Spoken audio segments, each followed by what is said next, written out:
Please pay careful attention to the safety precautions mentioned at the beginning of this video. Press the pause button when necessary to ensure you have read and understand these important messages before continuing.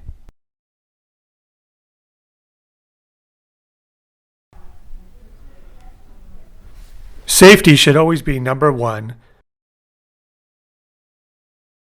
Ensure all personal protection equipment, PPE, is available and used when operating the machine. At a minimum, the following should be used: safety glasses, gloves for handling sharp metal, safety shoes, and a lab coat. Loose clothing and jewelry shall be removed or tucked such that they cannot be snagged by the machine as it rotates. Serious injuries could result if proper safety is not followed.